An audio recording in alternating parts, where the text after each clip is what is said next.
Welcome to the Shockmania Kill Count video, where we will take an Asian horror film, deconstruct it, and count all its kills.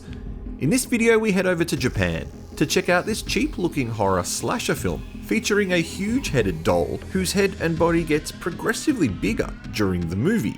This Friday the 13th Child's Play Texas Chainsaw Massacre ripoff stars J-pop star Kosaka. No, we haven't heard of her either, and a whole bunch of other actors we don't know, except for this guy from 12 Suicidal Teens, and is a very hard to find film. So there's a good chance you don't mind that this video is a spoiler. First off, let's set the scene.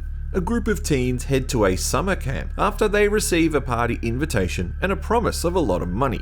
How stupid can they be? Pretty stupid actually. We mostly follow Yuri, who fancies herself as some kind of photographer with her massive DSLR, and her lapdog Masato, who's about as stereotypically anime male character as you could possibly get. The camp they end up in has some kind of American theme going on, a weird caretaker, and well, let's just get started with the killing. Before the first kill, the characters have already established that they all know each other, having all gathered at the same campground 10 years ago when they were children. They incorrectly assume they're here for some kind of reunion, except one of them is missing. And it takes a while, but after an interesting and completely out of place lesbian sex scene occurs, with no nudity by the way, Madoka goes to the bathroom to have a shower while Rina gets dressed, clearly satisfied with the end result of what's just happened, and also obvious that she didn't do any of the dirty work, if you know what I mean. Rina hears a knock at the door and is greeted by the doll, who has grown rather large at this point. The kill happens off screen, but her body is discovered by Madoka as she excitedly enters the room thinking she's just found a girlfriend to share her life with. A bloody wound to the head ends the short screen time of Rina. She was cute but a little annoying, so at this stage, no great loss, and after 41 minutes, it was good to get the killing party started. Luckily for us, this turns into a pretty quick double kill. Madoka runs out of the cabin but immediately falls over an invisible rock and does her best Peter Griffin impersonation.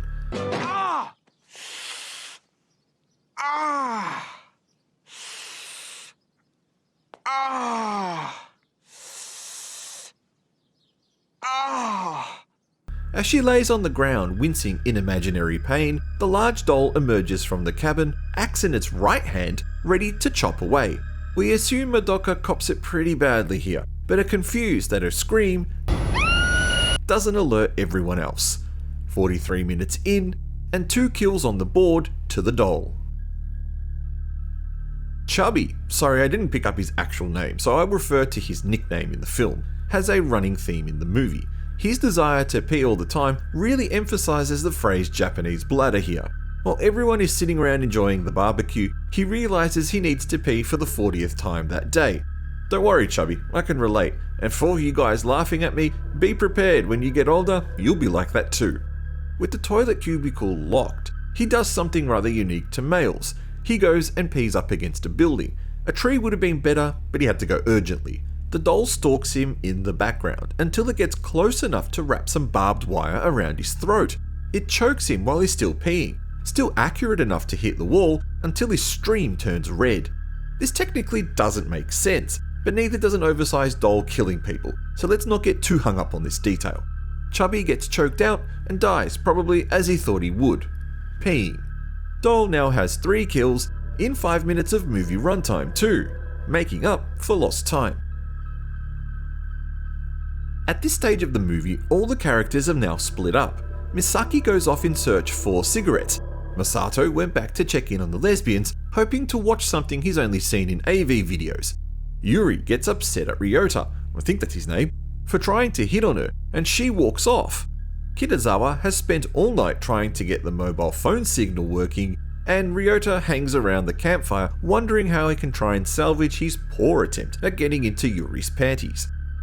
Misaki ends up in the reception center looking for Kitazawa, after trying the phone and hearing a tone that sounds like the phone is engaged, which is another bit that doesn't make sense. If the phone was dead, she'd hear nothing. She then hears a music box playing Happy Birthday.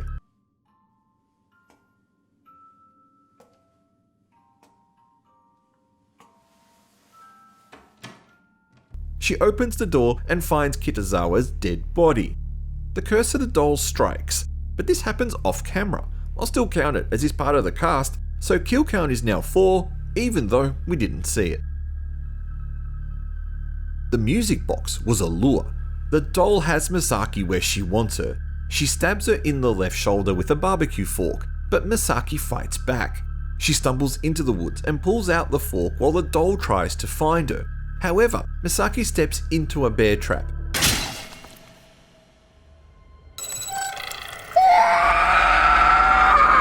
Exactly the kind of trap she was warned about at the start of the film. 敷地の外には出ないでくださいね。この辺りはクマの生息地なので。クマ？帰省前に漁師が仕掛けた罠がそこら中に残ってますから。うっかり踏むと足がちぎれますよ。It's always fun when the movie foreshadows stuff. She screams, as anyone would to be honest.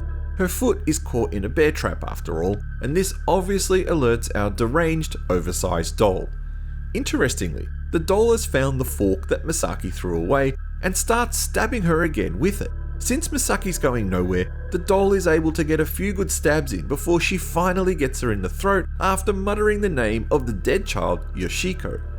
The doll is satisfied with their work, and so are we. Kill count 5, but they've all been rather average by slasher movie standards.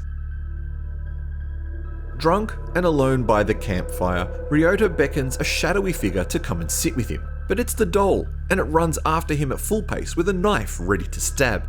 Quick-thinking Ryota grabs a plank of wood, brags about his kendo skills, and then beats the crap out of the doll. But seriously, it's an oversized doll, as if beating it with a piece of wood's gonna stop it. And it doesn't. The doll comes back to life, but the scene cuts to a shot of the moon. We'll get back to this one. After rescuing her from, well, I won't tell you because that would ruin the movie, Masato and Yuri run through the campgrounds until they come face to face with the doll. Masato fights off the doll with a can of insect spray and a gas lighter, which I have to admit is probably the smartest thing anyone in the film has actually done, and they end up in a cabin where they run into Ryota. I told you we'd get back to him. They open the door to let him in, and he saves his dying breath to tell Yuri she's too late. Too late for what? His hunk of man meat, perhaps. He falls over, the barbecue fork sticking out of his back. The doll has finally got him. Or did it? And now it's the doll's turn to get Masato. In what ends up being a rather pathetic death scene, the doll stabs him enough so that watery-looking blood splashes onto the cabin window. Did he just die a virgin, never having known the pleasure and misery that Yuri could have given him? Not quite. This isn't the point where he dies, so let's continue. As if the movie wasn't already dumb, it now gets a little bit dumber. Yuri bumps into the creepy guy while running away, and he smiles with glee. He wants to sacrifice Yuri to the doll, and quite frankly so do we. Dramatically, a light turns on and the doll appears with a chainsaw running. The timing required to do this would have been quite precise, so it's obvious there are a few people behind the doll, right? Right? What do you mean it's just a movie and this is the kind of shit that happens in movies? Fine, whatever. Let's continue. The doll paces after the man and Yuri with the chainsaw, and while Yuri manages to break free, the man stands still like an idiot and ends up being butchered by the chainsaw. This happens in silhouette form, otherwise the movie would have received a very strong 18+ rating. The creepy guy deserves his death. I just wished I picked up what his name was. Kill count 6. After his death, we get one of those typical slasher movie scenes where the final girl runs into all the carefully placed dead bodies of everyone else. We then get a scene that's directly ripping off Texas Chainsaw Massacre, where Leatherface chases after the teen girl with a running chainsaw. Yuri stumbles into a ditch and wakes up at a table where everyone, dead or alive, is sitting ready to celebrate a birthday. Unkillable Ryota wakes up when the doll starts playing Happy Birthday on the xylophone with a hammer.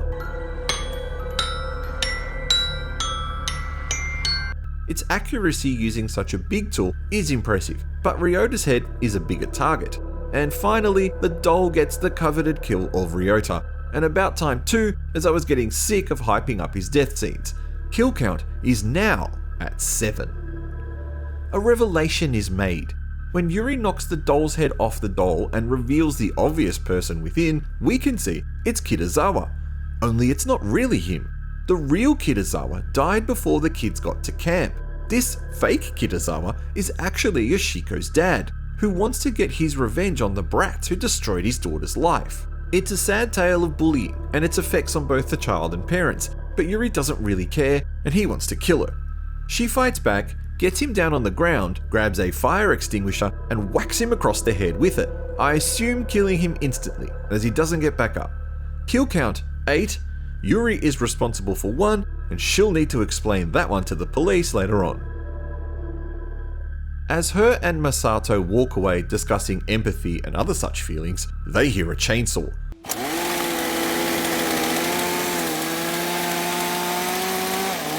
The doll is behind them, ready to f their shit up.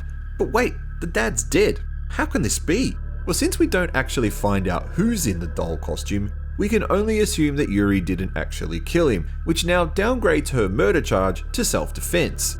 But a few gunshots from a shotgun in the background are able to put the doll down quite quick, including a hilarious headshot that results in blood splatter, because that's the exact same spot as the person in the costume's head is, right?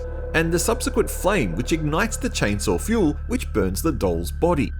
Who was responsible for such a crack shot? Well, it was a suspicious lady who picked him up at the start of the film. She's been caretaking at the camp, and guess what? In a twist that you didn't see coming, or you would have if you were paying attention to a small detail in the film, she is Yoshiko's mother, which means she just shot and killed her ex-husband, and she actually gets credit for the 8th kill in the movie.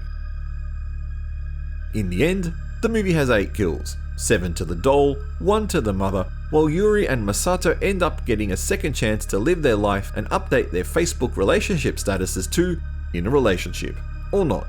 Masato looks like an eternal virgin, and Yuri would be an annoying girlfriend, always waking up at dawn to take photos of the sun. We hope you enjoyed this kill count video of the straight-to-video Japanese horror slasher Horror Doll. Have you seen the film, and what did you think of it? Thank you for watching this video, we hope you enjoyed it. Press like if you did, subscribe to the channel for more, and we'll see you next time.